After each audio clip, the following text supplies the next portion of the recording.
violência na sua época. Aqui ele traz uma estimativa, né? O sermão ele vai trazer uma estimativa de violência muito alta, só aqui no Brasil. E aí eu vou trazer um pouquinho os índices para vocês. Em 2023 saiu essa numeração, que cerca de 822 mil casos de estupro ocorreram no Brasil. Então, a cada 2 minutos há um caso de estupro acontecendo no nosso país. Então, a cada 2 minutos, uma criança, uma adolescente ou uma mulher é violentada. Só que desses 822 mil casos, apenas 8,5% deles são denunciados. E aí, por que apesar da quantidade gigantesca de casos, poucos são denunciados? São inúmeros fatores.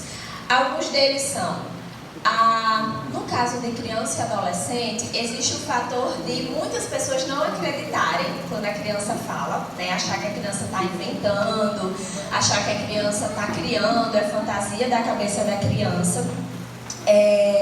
Outra situação é que muitas vezes a criança, ela nem sequer fala porque ela está sendo ameaçada pelo seu agressor. Se você contar, eu vou fazer alguma coisa ruim com a sua família. Então tem muito isso. No caso de mulheres, elas em geral não denunciam por medo, culpa, vergonha, mas principalmente por medo dos julgamentos da sociedade, que de alguma forma sempre arrumam uma forma de culpar a vítima. É porque você fez isso, porque você fez aquilo, porque você se comportou dessa forma. O agressor, ele seria agressor independente do que a gente estivesse fazendo. É um desafio para a sociedade, porque quanto menos casos denunciados, menos a gente vai, mais agressores vão ficar soltos.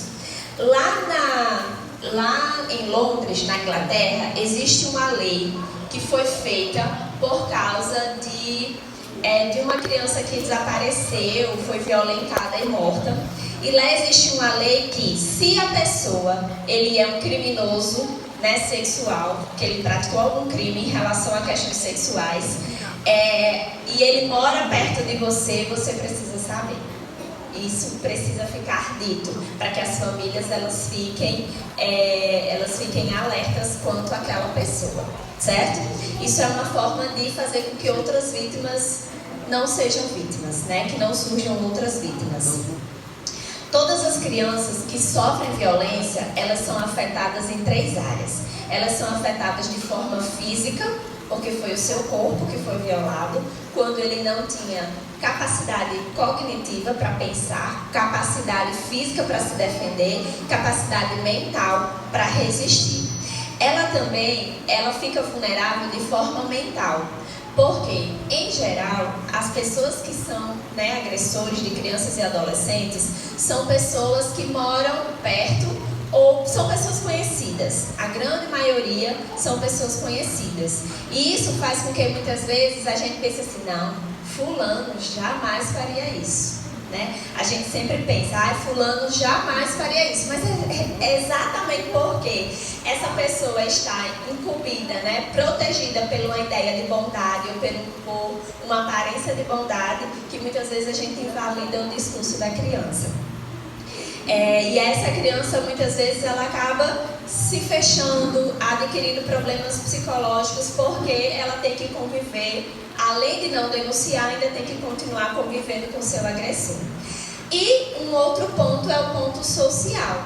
É comum, muito comum, que essas crianças adquiram hábitos de isolamento, elas passam a ficar isoladas, não querer brincar, não querer socializar, né? Passam a adquirir comportamentos de isolamento para evitar estar com o abusador. E aí uma coisa que eu sempre oriento, eu sempre digo para todo mundo, se a sua criança, ela não gosta de abraçar as pessoas, ela não quer abraçar alguém por qualquer motivo, respeite. Não obrigue a criança a abraçar quem ela não quer. A gente precisa entender que elas são pessoas. Não é porque eles são pequenininhos que eles não têm direitos. E eles têm também o direito de dizer, não quero abraçar fulano. E eu, adulto, é que tenho que entender isso. Eu, adulto, é que tenho que ser cognitivamente capaz de compreender, não, tudo bem, essa criança não quer me abraçar. E a criança tem os motivos dela. A gente precisa realmente compreender isso, tá? A criança, considerada cientificamente, é considerada um sujeito em desenvolvimento. Significa que ela não está pronta para enfrentar sozinha o mundo. Então a gente precisa dar esse suporte. E aí, esse é o grande problema. Ela não está pronta e tem que passar por uma situação, e passa por uma situação de violência que acaba desfazendo todo um percurso que poderia ser brilhante. Por quê? Por causa exatamente do trauma que é você ter, né, sua vida violada. Muitas crianças, elas se sentem culpadas, elas se sentem ameaçadas, elas desenvolvem vergonha e ansiedade em virtude de situações de abuso. E a gente precisa ter cuidado porque, não vamos denunciar fulano, porque fulano é uma boa pessoa, vai manchar a imagem dele. Mas dependendo da forma como a gente lida com a agressão, a gente pode piorar a condição de trauma da criança. Se a gente não acolhe, se a gente não denuncia, a criança, o trauma que a criança leva fica maior, fica pior. Então denunciar não é uma escolha, é uma imposição. Nós precisamos denunciar, a despeito de quem quer que seja. Tá? Não é, eu vou escolher, não é uma escolha. Se você quer que seu filho, ele supere o trauma e ele consiga desenvolver, né, ele consiga confiar e acreditar que ele está sendo protegido, a denúncia ela precisa ser feita. Tá? Quando uma criança sabe que seu pai e sua mãe, ele acredita nela e toma medidas de proteção na sua vida, ela consegue elaborar melhor os traumas. Então, ela consegue passar por essa experiência traumática sabendo que ela tem apoio. E todos nós, a coisa que a gente mais quer é ter suporte e ter apoio. Então, se a gente tem apoio das figuras que a gente mais ama e que a gente mais idealiza, a gente consegue com esse suporte desenvolver confiança de que realmente as coisas podem melhorar. O nosso mundo, ele é um mundo em que violência, né, faz parte. Né? O pecado fez isso, o pecado transformou esse mundo. Mas a gente, como cristãos, a gente pode agir de forma diferente. E o que Jesus fez quando ele se deparou com uma situação de violência? Vamos ver o capítulo 8 de João.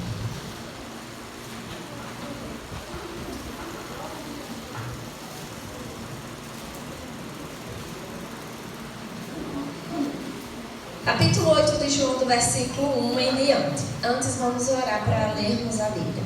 Oremos. Querido Deus e Pai, queremos agradecer porque estamos aqui e que podemos ler a Tua Palavra. Queremos pedir que o Senhor nos abençoe e que o Senhor nos ajude a compreendê-la. Em nome de Jesus. Amém. Diz assim, Jesus, no entanto, foi para o Monte das Oliveiras. De madrugada voltou novamente para o templo e todo o povo se reuniu em volta dele. E Jesus, assentado, os ensinava. Então, os escribas e fariseus trouxeram à presença dele uma mulher surpreendida em adultério. E fazendo-a ficar em pé no meio de todos, disseram a Jesus: Mestre, essa mulher foi surpreendida em flagrante adultério. Na lei de Moisés, nos ordenou que tais mulheres sejam apedrejadas. E o Senhor, o que tem a dizer? Eles diziam isso tentando para terem do que o acusar. Mas Jesus, inclinando-se, escrevia na terra com o dedo. Como eles insistiam na pergunta, Jesus se levantou e disse: Quem de vocês estiver sem pecado, seja o primeiro a atirar uma pedra nela. E inclinando-se novamente, continuou a escrever no chão. Mas eles, ouvindo essa resposta, foram saindo um por um, e a começar pelos mais velhos até os últimos, ficando só Jesus e a mulher diante dele. Levantando-se, Jesus perguntou a ela: Mulher, onde estão eles? Ninguém condenou você? Ela respondeu: Ninguém, Senhor. Então Jesus disse: Também eu não a condeno. Vá e não peques mais. Amém. A primeira coisa que a gente vai pensar aqui é: se ela foi pega em adultério, cadê a outra parte? A outra parte não foi trazida para ser apedrejada, apenas uma. Cadê a outra parte? Uma outra palavra que a gente precisa levar em consideração pega em flagrante. Para eu pegar alguém em flagrante, vamos pensar na polícia. O que a polícia faz? E aqui o policial pode me ajudar, dizendo se eu estou certo ou não. O que a polícia faz quando quer pegar alguém em flagrante? Ela arma uma emboscada, ela arma uma situação, fica à espreita e diz assim, pronto, agora está acontecendo, bora lá que a gente pega a pessoa em flagrante. Essa situação foi totalmente premeditada. Para que eles pegassem ela em flagrante, essa situação é uma situação premeditada. E ainda mais premeditada só por um lado. Apenas a mulher foi levada para ser apedrejada. Cadê o homem? Se ela estava praticando adultério, existia uma outra parte. Essa outra parte não foi levada. E aí o que Jesus faz? Ele pergunta alguma coisa para a vítima? Ele questiona alguma coisa para ela? Não. Ele só ajoelha e começa a escrever no chão. E o relato bíblico diz que eles perguntaram uma vez, mas insistiam na pergunta, ficaram insistindo. E aí Jesus dá uma resposta para eles que a gente vai já chegar nessa interpretação. Então, muitas violências são planejadas. E nós precisamos ter cuidado com esse planejamento.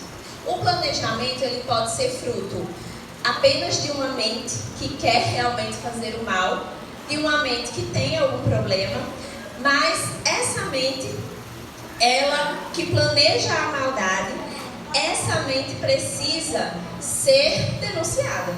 Esse sujeito que planeja a maldade precisa ser denunciado. A nossa sociedade conta com vários transtornos. Um deles, que a mensagem traz, é o transtorno, que é o transtorno de personalidade antissocial, que vocês conhecem como psicopatia. A psicopatia é um transtorno de personalidade. O que significa? Personalidade é o que eu sou, é quem eu sou, é quem você é, são as características que você tem. Então é a nossa estrutura, é a nossa forma de ser. Então, quando eu tenho um transtorno da personalidade, eu tenho um sujeito que tem uma personalidade que molda ele de uma forma diferente do que é esperado socialmente. E no TPA, que é a psicopatia, nós temos 3 elementos que são altamente perigosos, que é a manipulação. São sujeitos extremamente manipuladores. Então, são sujeitos que convencem todo mundo, são amáveis com todo mundo, são gentis, são galanteadores, são gentlemen e conseguem enganar todo mundo porque eles têm uma forte tendência à manipulação. Eles têm um caráter manipulador. São mentirosos por natureza, tá? Eles são bem mentirosos. E o principal ponto e o mais perigoso é a falta de empatia. Então eles não querem saber se isso faz você sofrer ou não. Não importa, certo? É uma condição de vivência, é um sujeito que vive assim. E da população mundial, cerca de 0,6 a 1% vai apresentar esse transtorno. Mas, embora seja mínimo, eles causam grandes estragos, porque nem todo mundo que é psicopata vai matar, certo? Não são todos que matam. Mas, ainda assim, eles conseguem enganar as pessoas, dar golpes, né? Eles costumam fazer pequenos delitos, né? De enganar as pessoas e vão vivendo enganando todo mundo. Desse 1% que tem o transtorno, menos ainda, né, muito menos dessa população são os que têm o transtorno em sua expressão mais grave. A expressão mais grave são aqueles que realmente matam e que sentem prazer nisso, né, sentem prazer em fazer isso. E aí a gente precisa pensar que esse é um perfil que é perigoso, só que nem todo mundo que comete uma agressão ou que comete um crime tem esse transtorno. Não necessariamente a pessoa vai ter o diagnóstico desse transtorno. E qualquer que seja a motivação, seja porque a pessoa tem um transtorno ou não, ela precisa ser denunciada. A gente precisa denunciar, né? Em caso de violência premeditada, o que Jesus faz? Ele senta e começa a escrever. E aí já a gente vai descobrir o que foi que ele escreveu na areia, que eu acho muito legal esse relato que está lá no Desejado de Todas as Nações, tá? A violência, quando ela é premeditada, ela tem um único objetivo: fazer mal ao outro e fazer com que essas pessoas, com que a pessoa sofra, né? A gente teve recentemente uma situação aqui em Açu, né, de um assassinato de uma psicóloga que foi premeditado. A pessoa, né, esses dias eu estava lendo que estavam tentando alegar que ele era doente, porque ele era doente, ele tinha um transtorno, porque ele tinha um transtorno, ele cometeu o delito. No caso dele não se aplica essa hipótese, por quê? Porque ele premeditou. Se existe uma premeditação, o seu transtorno não vai lhe isentar da sua culpa, tá? E aí, o parceiro dela não veio para ser apedrejado, apenas ela. E aí o relato bíblico diz que eles só fizeram isso única e exclusivamente para pegar Jesus em contradição. Eles só queriam testar Jesus. Eles não se importavam com a mulher. O homem nem veio para começo de conversa. Eles só queriam tentar Jesus. E aí, a gente precisa ter muito cuidado quando a gente recebe uma vítima de agressão. A igreja, ele é um lugar de acolhida. É um lugar que a gente deve acolher as pessoas. Só que às vezes quando a gente acolhe imbuído de uma curiosidade inata do ser humano. Todos nós somos curiosos. Só que às vezes a curiosidade extrapola o tanto que aquela pessoa consegue falar. E a gente vai perguntando, deixando a pessoa desconfortável, fazendo um interrogatório, quando na verdade ela só queria estar aqui, fazer uma oração, ser acolhida e voltar para casa de um ambiente acolhedor, de um ambiente calmo, de um ambiente que leva ela em contato com alguém que a ama de verdade, que é Deus. E aí a gente faz uma sabatina de perguntas, deixa a pessoa super constrangida e aí ela não se sente bem, muitas vezes não quer voltar. Então a gente precisa ter esse cuidado. Você está curioso para saber o que aconteceu? Dê tempo. Quando essa pessoa estiver pronta, ela pode contar o testemunho dela, ela pode vir aqui à frente falar do quanto Deus foi libertador na vida dela, do quanto Deus trabalhou. A gente não precisa sentar e fazer um interrogatório para alguém que já está sofrendo e elaborando um sofrimento que é gigantesco. Só quem passou por uma situação de abuso sabe o tamanho do estrago que essa situação causa na vida da pessoa. É um rasgo emocional, físico, que não dá para descrever. Não dá. Se você nunca passou por uma situação de abuso, você nunca vai entender a sensação e o que a pessoa descreve. Você pode minimamente acolher, mas você não vai conseguir entender o que a pessoa passou. Então a gente tem que ter muito cuidado com interrogatórios, ficar perguntando. Quando a pessoa se sentir à vontade, ela vai falar. O que Jesus fez com a mulher? Ele fez algum interrogatório para ela? Ele acusou ela? Perguntou, mulher, você estava fazendo o quê? Por que você estava lá? O que você foi fazer lá? Que hora você foi? Por que você não desviou do caminho? Né? E além das perguntas, oi? Sua roupa estava curta? Né? Ele não perguntou nada para ela. Ele deu tempo para todo mundo ir embora. Quando todo mundo foi embora, ele só fez uma pergunta. Quem lhe acusou está aqui? Ah, não. Então pode ir e não cometa mais.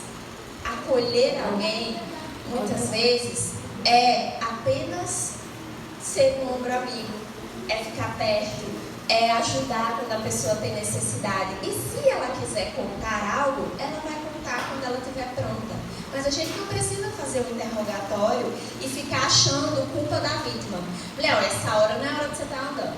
Ah, isso não é hora de você estar fazendo isso. Ah, não era para você estar assim. Não, tá vendo como você foi fazer isso? Para que você foi fazer isso? A pessoa não precisa disso. Se ela cometeu algum erro e esse erro ocasionou uma situação adversa, ela sabe. A gente não precisa ficar afirmando isso. Então, vamos tratar as pessoas que sofrem violência da forma como Jesus tratou. Ele não foi fazer um interrogatório para a pessoa, ele acolheu. E aí, assim como ele acolheu ela, a gente pode acolher, né, qualquer pessoa que venha aqui. Eu gosto de pensar, eu gosto de imaginar a igreja como um lugar de conforto em que você pode ir, não importa qual seja o seu problema. Só que às vezes a gente dificulta isso para quem está vindo, porque a gente fica às vezes julgando, olhando de uma forma diferente.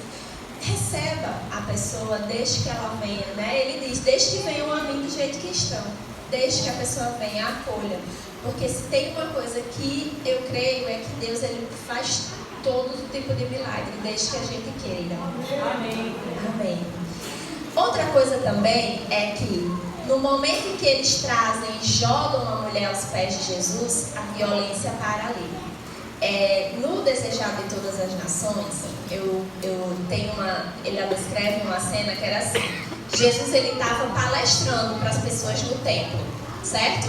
Ele estava lá fazendo uma palestra. Quando os líderes religiosos chegam com essa mulher, até as pessoas que estavam na palestra pegam pedras para apedrejar. E aí me lembra muito da lição. O que os discípulos fizeram com as crianças porque era cultural? Não deixe, faste, né? Culturalmente falando, porque estava na lei de Moisés, essa mulher deveria ser apedrejada, porque foi uma cultura estabelecida para o povo judeu. E aí todo mundo que estava ouvindo Jesus já comprou esse discurso de bora apedrejar também. Todo mundo se prepara para apedrejar. E aí todo mundo fica atônito porque aquele que se diz rabino, que se diz mestre, só sente e começa a escrever na areia. Como é isso? Né? Por quê? Porque Jesus queria que a violência parasse ali. Não precisava de mais, de ir além. Né? Não precisava fazer algo que seria injusto. Porque afinal de contas ele percebeu, se ela foi pega em adultério, cadê o homem? Deveria estar lá também. O apedrejamento não deveria ser só para ela, né? Então, qualquer violência não justifica uma nova violência.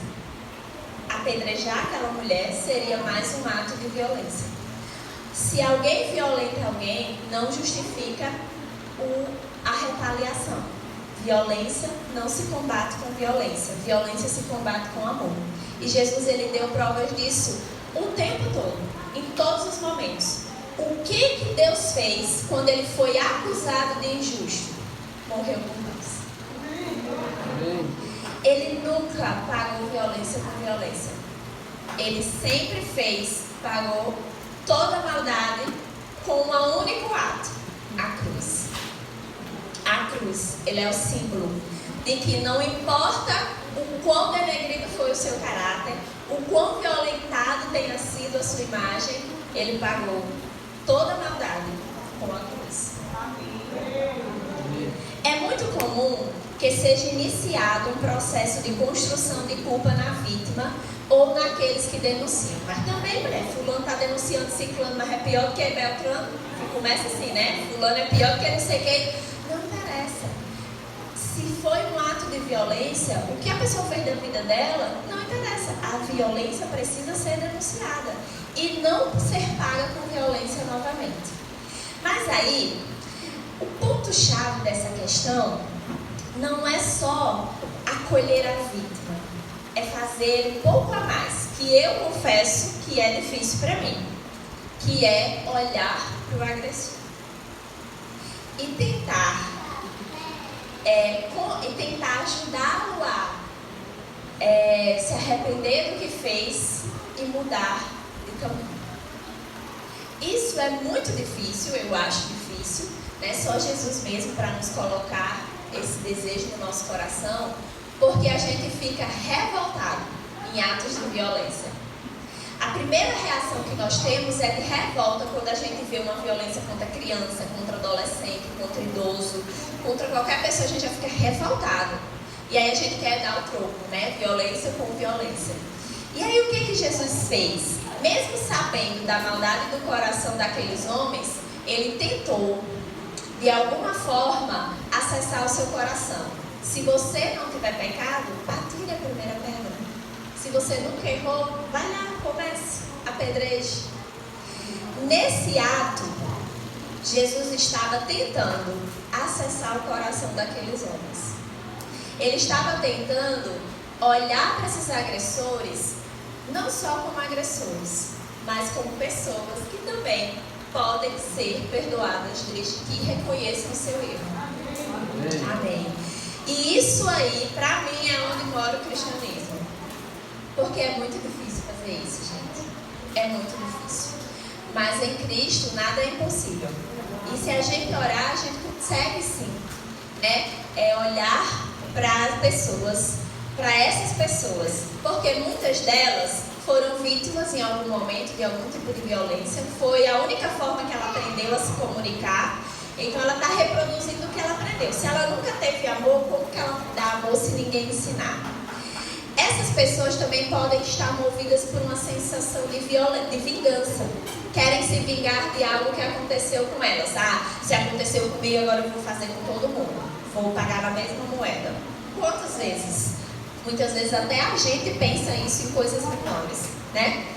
E também existe o fanatismo religioso, né? Por coincidência, essa semana eu estava dando aula e eu falei exatamente disso. Falei de alguns conceitos que são comuns no nosso dia a dia, que é o conceito de monstro. A pessoa que a gente considera como um monstro, em geral a gente quer aniquilar essa pessoa, a gente quer que ela morra, a gente quer que ela seja destruída. Só que se a gente olhar para as pessoas como Cristo olha, a gente vai sempre ver uma pontinha de esperança, uma possibilidade de mudança. E aí, esses agressores, eles podem ter sofrido agressão, eles podem ser pessoas que realmente têm algum transtorno, né? E aí, se for TPA, é um transtorno mais grave, porque é como a pessoa vive. E aí, o TPA, ele é grave porque ele não tem cura, isso não se cura, né? Ela vai ser sempre assim. A terapia e a medicação vai regular esses impulsos que a pessoa tem e ela pode aprender a conviver em sociedade. Eu gosto de dar um exemplo para a gente entender um pouquinho como que funciona a cabeça da pessoa com TPA, né, o psicopata.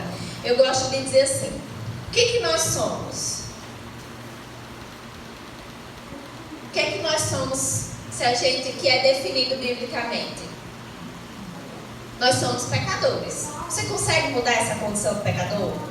Mesmo que você faça tudo de bom, que você seja o melhor cristão, essa condição você consegue mudar? Não, o TPA é a mesma coisa. Nada que ele faça vai mudar a condição dele, ele sempre vai ter essa condição. Só que ele pode aprender a viver em sociedade, a ser menos danoso. Qual é o grande problema? Poucos vão buscar ajuda, pouquíssimos buscam ajuda. É um transtorno de personalidade antissocial,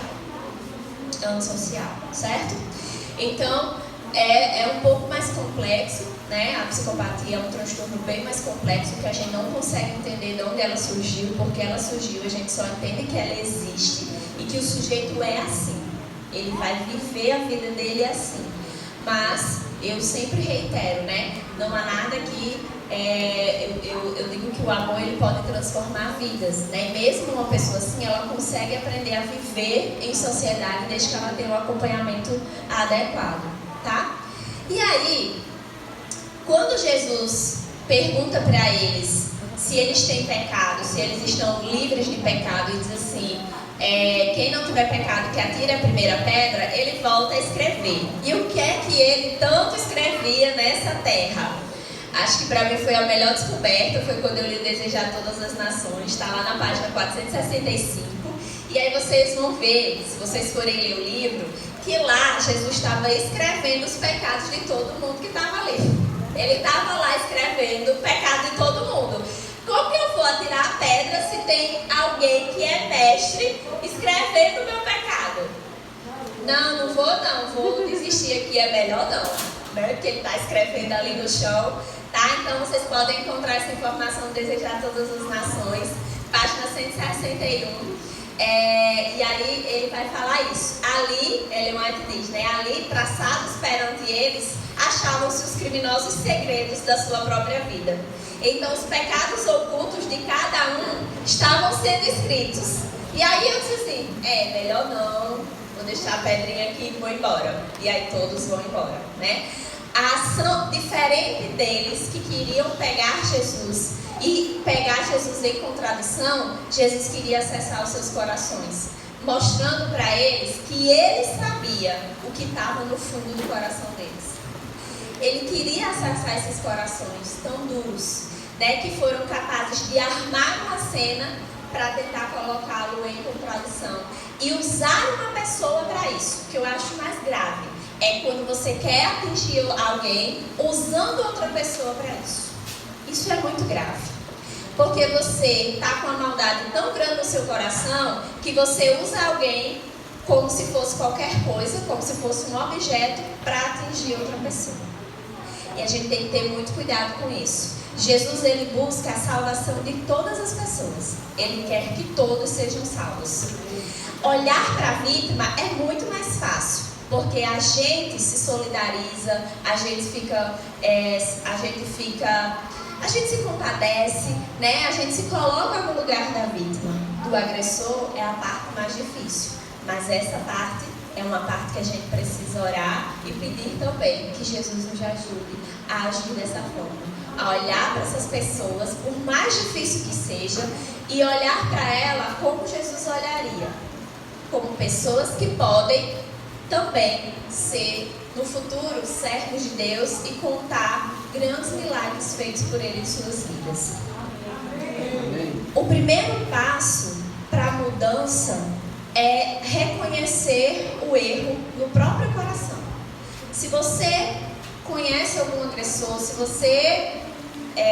se alguém por algum acaso já cometeu algo, né, que de alguma forma atingiu alguém, comece reconhecendo isso no seu coração.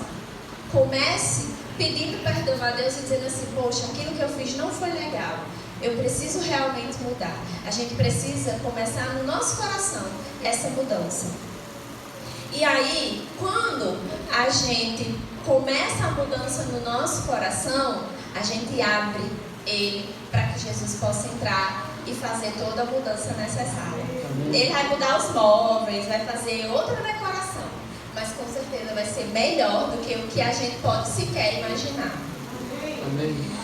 O legado para o enfrentamento da violência estava posto. Jesus claramente nos mostrou o caminho. Para que a violência cesse, primeiro eu preciso acolher uma vítima e protegê-la. Primeiro passo, acolher a vítima e protegê-la. Na sequência, eu preciso andar a segunda milha, que é o caminho mais difícil. Olhar para o agressor e tentar saber se realmente, né, essa pessoa ela consegue ter consciência dos seus erros e também mostrar Jesus para essa pessoa. No final das contas, Jesus deixou marca no coração de todo mundo. Daquela mulher que ele não condenou e daqueles homens que ele tentou também salvar, levar salvação. Jesus Cristo, pelo seu poder e graça, transferiu a culpa da vítima sofrida e lhe era atribuída pelos que a cercavam para os verdadeiros culpados. Os agressores que, pela mesma graça, tiveram a oportunidade de salvação vinda das mãos do Cordeiro de Deus, que tira o pecado do mundo. A culpa nunca é da vítima, mas a gente precisa também olhar para esse culpado com o olhar que Jesus olhava. A sentença final sempre foi e sempre será a melhor dada por Deus. Vá e não peque mais. Vá e não peques mais. Amém. A gente sabe que não é possível a gente não ser pecador, mas é possível tentar ter uma vida semelhante a Cristo e fazer com a sua vontade com a ajuda dele. Então a gente precisa pedir a ajuda de Deus em todo momento. Não importa se você é vítima, se você é agressor, se você é alguém que vai acolher, peça ajuda a Deus que Ele lhe dará libertação e perdão. Tome consciência dos atos que você cometeu, converta-se de toda violência, arrependa-se. E, principalmente, para nós, enquanto igreja, denuncie. A denúncia não é uma escolha. Nós precisamos fazê-la. Que Deus abençoe a todos nós, que Ele nos ajude, né, a fazer também a parte difícil. Eu sempre digo que ser cristão parece fácil, mas existem algumas coisas que são mais difíceis para mim e para você, e só com oração a gente vai conseguindo ir trilhando essa segunda milha, que muitas vezes requer um pouco mais de esforço de cada um de nós. Eu vou pedir a todos para ficarem de pé, para a gente fazer uma oração.